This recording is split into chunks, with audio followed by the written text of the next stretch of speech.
tous, me voici de nouveau dans une nouvelle vidéo pour mon retour lecture des mois de mars et d'avril. Au mois de mars, j'ai pas lu beaucoup de livres, pourtant j'ai eu une semaine de vacances, mais finalement ça passe très vite et on fait plein de choses avec la petite, ce qui fait que j'ai un bilan lecture où j'en ai lu, je crois, 7. Mais ça va déjà vous donner des avis s'il y en a qui vous plaisent. Je regarde 1, 2, 3, 4, 5, 6. Non, même 8. J'en ai lu 8. Et je suis à la moitié d'un. Donc finalement, un bon mois d'avril en tout cas pour ce mois-ci. Pour commencer, je vous en avais déjà touché 2-3 mots dans ma dernière vidéo. J'étais en train de le finir. C'était Bloodguard de C.C. Robson. À l'édition Corrigan. Déjà, vous pouvez voir quelle beauté ce livre. C'est ça qui m'avait fait un peu craquer, je dois dire. Et aussi le fait que ça parlait de gladiateurs. C'est vrai qu'on le voit très peu dans les romantaisies. Et je me suis dit, pourquoi pas, ça va changer un peu. Avec un petit bémol, c'est que évidemment, qui dit gladiateur dit souvent combat à mort et beaucoup d'hémoglobine. Et ça, c'est pas les choses que je préfère. Donc j'avais un peu peur des descriptions des scènes de combat avec les mises à mort. Finalement, cette peur, alors peut-être que du coup, je m'attendais à pire. Donc évidemment, il y a du combat, évidemment, il y a de l'hémoglobine, évidemment, il y a des morts. Mais finalement, je trouve pas que ça va trop loin dans les descriptions. Ça reste assez soft. Je trouve que finalement, il y a peu de passages où ils vont dans les détails des morts. Par contre, il y a pas mal de combats, hein, puisque on va suivre Lace, qui est un gladiateur, et qui va devoir faire plusieurs combats pour devenir Bloodguard, qui permet de mettre sa famille à l'abri et de pouvoir vivre le reste de sa vie tranquille, sans se soucier de l'argent, de où il va vivre, voilà, et d'être protégé par ce titre. Mais pour ça, il faut gagner 4 grandes épreuves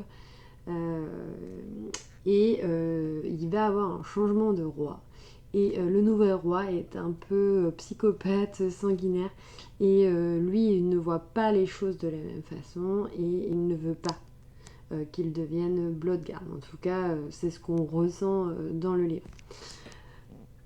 Et lors de cette première épreuve, il va voir dans les gradins Maeve, qui est finalement la princesse héritière, et qui va devoir se marier puisque son père a été emprisonné, sa grand-mère est morte, du coup son oncle est devenu régent avec son fils, et c'est lui la personne un peu sanguinaire et méchante dans le livre. Et Maeve, quant à elle, en a marre. Et elle ne veut pas se marier avec son cousin. Et du coup, elle va devoir trouver avec qui elle pourrait se marier. Et ça va être du coup un peu ça, cette trope, puisque finalement elle va tomber sur ce gladiateur et elle se dit mais il a l'air puissant, et si je l'aide à devenir Bloodguard, potentiellement je pourrais accéder au trône et faire ce que je veux de cette royauté. Bon, évidemment ça va pas se passer comme on aurait voulu, mais finalement il y a beaucoup de rebondissements. L'histoire d'amour, je la trouve très très belle. Alors il y en a qui disent que ça va très vite, qui sont vite tombés amoureux. Moi ça m'a pas du tout gênée. Donc je vous laisse vous faire votre avis, mais je trouve qu'on rentre très vite dans l'histoire, on s'attache très vite au personnage. Et voilà. Et si le côté sanguinaire vous fait peur, moi je trouve que ça a été, mais on est tous différents par rapport à ça. Donc voilà. Alors je crois qu'il va avoir un tome 2. Parce que je crois que la fin... ouais. Je pense qu'il y a un tome 2. Et donc je le lirai évidemment. J'ai lu aussi au mois de mars Les Guerriers de l'hiver de Olivier Norek. Alors, je voulais le lire rapidement puisque tous les ans, à Fleury-sur-Orne, se passe le Bloody Fleury. Donc, du coup, c'est un salon du livre plutôt sur le polar Cozy Mystery. L'invité principal était Olivier Norek. Évidemment, c'est un de mes auteurs préférés. Du coup, je m'étais dit, tiens, je vais m'acheter son livre avant pour le lire et pouvoir en discuter avec lui, en tout cas savoir quoi dire quand je vais être en face de lui. J'ai bien fait parce que les livres sont partis en même pas 2 heures le matin et donc quand moi je suis arrivée le soir, il n'y avait plus le livre. Ça a été une super rencontre, même dans la file d'attente où finalement j'ai attendu avec une de ses amies qui m'a un peu raconté l'histoire aussi de ce livre parce qu'elle elle l'avait lu en avant-première. Alors, vous savez qu'Olivier Norek, il écrit une année plutôt un vrai polar thriller, et puis l'autre année, il va écrire souvent sur quelque chose d'historique, ou voilà, donc vous avez eu les bidonvilles de Calais, vous avez eu Impact qui était sur la marée noire, les guerriers de l'hiver qui est sur la guerre du coup entre la Finlande et la Russie dans les années 1945 en tout cas, qui correspond à nous à la Seconde Guerre mondiale. Du coup, voilà, cette année, c'était plutôt sur un fait historique qu'un thriller. Et j'avais adoré Les Brumes de Capellan l'année dernière. Donc j'espère retrouver Coste dans un nouvel épisode l'année prochaine. En tout cas, par rapport aux guerriers de l'hiver, donc comme je vous disais, on va se retrouver dans le temps de la guerre de Finlande et de la Russie dans les années 39-45. Et on va suivre l'histoire de ce guerrier Simo, je crois. Qui est devenu une légende et qui s'appelait la Mort Blanche parce que c'était un sniper très très fort. Et on vous explique du coup comment les Finlandais sont enrôlés dans la guerre et comment ça se passe. Finalement, c'est très d'actualité parce que moi en tout cas j'ai vu beaucoup de similitudes avec la guerre d'Ukraine-Russie. En disant même Poutine et Staline, voilà, il y avait quelques ressemblances. Alors évidemment, nous ne sommes pas à la même époque, il n'y a pas les mêmes armes, il n'y a pas les mêmes stratégies de guerre, mais finalement, les Finlandais qui n'ont presque pas d'armée, là, en ce moment, l'Ukraine, c'est ça, c'est la population qui s'enrôle dans l'armée. Donc là, c'est un peu la même chose. Et on va suivre Simo à travers, du coup, je sais pas comment ils appellent ça, la toundra. Ça, c'est plutôt en Russie, mais en gros, dans les plaines enneigées de Finlande, se battre contre l'ennemi russe. C'est un super livre.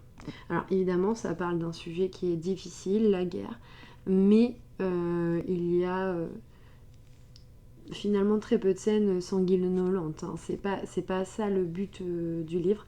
C'est quand même assez triste par moments.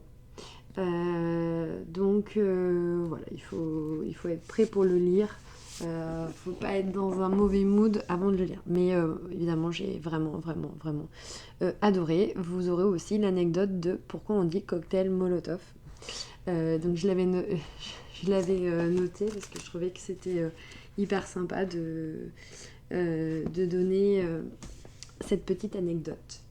J'ai lu aussi au mois de mars What the River Knows, Les secrets du Nil de l'édition Rajo d'Isabelle Ibanez. J'avoue que j'ai acheté ce livre parce que il est vraiment magnifique, que moi je voue un culte à l'Égypte.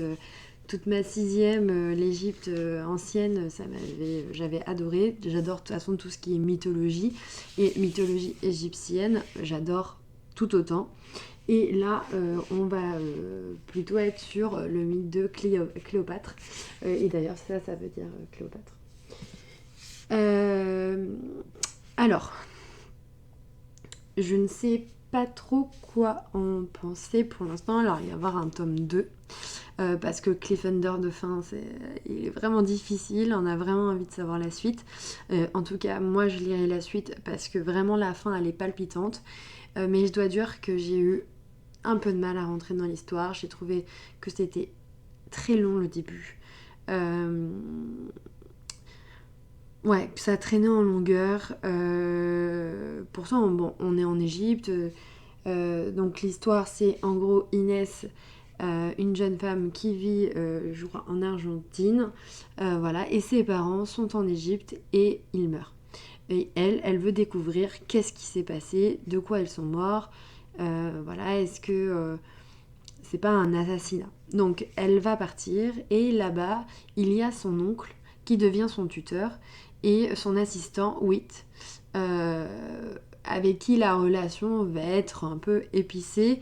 Donc c'est ça qui est... Donc la relation entre Whit et Inès est vraiment sympathique. On aime bien un peu leur chipotage, bavardage, voilà. Bon, c'est vrai que c'est des moments hyper sympas quand ils échangent tous les deux. C'est un peu, ouais, un peu piquant, un peu acerbe par moment. Mais pourtant, on s'en pointe peut-être euh, un peu aussi de sentiments. On sait pas. Mais voilà, donc ça c'est le point positif, je trouve. Mais par contre, la quête, voilà, au début, c'est vraiment, vraiment long. Après, voilà, sur les 100 dernières pages, là, ça commence à se précipiter. Et là, je trouvais qu'il y avait vraiment des rebondissements et qu'on avait envie de savoir la suite, jusqu'au cliffhanger de fin qui nous donne envie de lire le tome 2. Mais voilà, un peu déçu sur le début. J'ai lu aussi, en parlant de mythologie, Doctor of Darkness de Catherine Elizabeth Corr à l'édition Stardust. Je l'avais acheté depuis très longtemps parce qu'il m'avait fait de l'œil dès sa sortie et puis finalement j'ai jamais eu le temps de lire. Et vu que là il allait sortir le tome 2 Queens of God, je me suis dit allez, je lis le tome 1 pour pas trop me mettre en retard dans la saga. On va suivre Déna, qui est une dissociante et qui fait partie du royaume d'Hadès. Et c'est vrai que ça aussi, ça m'a interpellée parce qu'on n'entend pas trop parler de ces mini-déesses et des dissociants. Donc les dissociants, ils aident les morts à aller dans le royaume d'Hadès, mais aussi de punir ceux qui ont été hors la loi lors de leur vivant et qui ne vont pas aller jusqu'à la paix éternelle. Et le monde, en tout cas, dont fait partie Déna, est dirigé par Orphée. Et on va revenir en gros sur le mythe d'Orphée, qui va vouloir refaire venir des enfers Eurydice, sa femme. Donc du coup, il envoie, alors je sais plus si c'est chaque année, voilà, des dissociants aller chercher au royaume d'Hadès Eurydice. Et là, Déna va se proposer, puisque si elle revient vivante de ce parcours, elle pourra avoir sa liberté. Et ça, c'est tout ce qu'elle souhaite. Et donc, on va retrouver Déna avec les autres dissociants qui ont été sélectionnés pour aller aux enfers. Du coup, avoir une quête aux enfers et traverser les différents endroits des enfers. Avec évidemment à chaque fois des combats, des rebondissements. Voilà. J'ai bien aimé. C'est pas un coup de cœur. Parce que je pense qu'il y a des choses qu'il faudrait que je relise une deuxième fois pour bien comprendre. Parce qu'il y a quand même beaucoup de personnages. On arrive totalement dans un monde imaginaire, les enfers. Et il y a beaucoup d'interactions entre les personnages et la mythologie. Donc c'est vrai que des fois, je pense que j'étais un peu perdue et qu'il faudrait que je le relise une deuxième fois pour plus apprécier ma lecture. Mais sinon, j'ai vraiment accroché à ce personnage d'Enna. Et évidemment que j'ai envie de lire la suite. J'ai lu aussi dans les livres que j'ai, et puis après je passerai aux livres où j'ai emprunté à la bibliothèque, où on m'avait passé. C'est Powerless de Lauren Roberts à édition Olympe. Là vous allez me dire, tu ne l'avais pas encore lu. Bon, déjà j'avais acheté Powerless parce qu'il est magnifique. C'est vraiment une beauté ce livre. Après, Olympe fait souvent des belles éditions. Les avis sur Insta m'avaient un peu refroidi parce qu'ils disaient que c'était une pâle copie de Red Queen que j'avais lu cet été. En tout cas, j'ai lu les 3 premiers tomes. Et Hunger Games.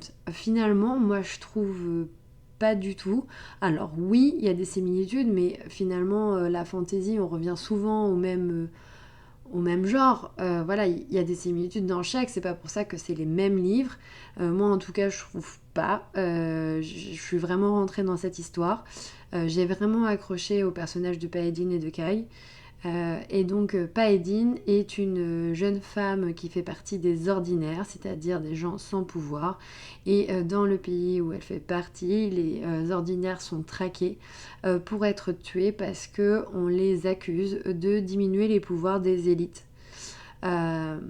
Et du coup, celui qui doit les traquer et les tuer, c'est Kai, le futur exécuteur, car il a le don de pouvoir choper les autres dons des autres gens et de pouvoir s'en servir. Donc on considère qu'il est un des plus forts régnants et il est le prince. Donc Paladine, elle se cache jusqu'au jour où elle va être enrôlée dans les épreuves organisées par la royauté et qu'elle va se faire passer pour quelqu'un qu'elle n'est pas, évidemment, puisqu'elle cache le fait qu'elle est ordinaire.